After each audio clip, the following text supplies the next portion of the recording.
हा व्हिडिओ जर तुम्ही मिस केला तर तुम्ही आयुष्यामधली खूपच मोठी चूक केली आहे. जर तुमचे पण मुलं किंवा शेजारची मुलं शाळेमध्ये जात असतील तर हा व्हिडिओ शेवटपर्यंत पहा. त्याआधी चॅनेलवर जर नवीन असाल तर चॅनेलला सबस्क्राईब करून घ्या. मित्रांनो, आपण शिक्षकाला हा देवाचा दर्जा देतो आणि गुरुचा सुद्धा दर्जा देतो. पण शाळेमध्ये जर शिक्षकच मुलासोबत असे कृत्य करायला लागले तर तळपायाची आग ही मस्तकाला गेल्याशिवाय राहणार नाही. ही घटना आहे तामिळनाडूमधली.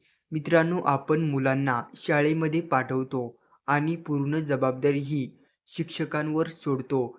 मात्र जर आपली मुलं शाळेमध्येच जर सुरक्षित नसतील तर ही एक खूपच मोठी चिंतादायक बाब आहे. व्हिडिओ काय आहे शेवटपर्यंत पहा.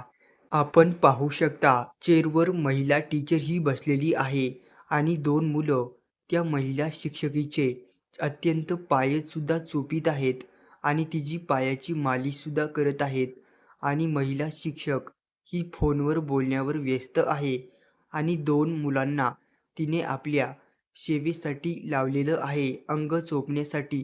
कुणाची पण तळपायाची आग मस्तकाला जाईल असं या टीचरचं कृत्य आहे. हा व्हिडिओ सध्या सोशल मीडियावरती खूपच व्हायरल होत आहे. अनेक युजर्स यावर कमेंट करीत आहेत. काही युजरचं म्हणणं आहे, प्रत्येक पालकांनी आपल्या मुला-मुलीच्या शाळेमध्ये महिन्यातून 4 ते 5 वेळेस चक्कर मारलीच पाहिजे.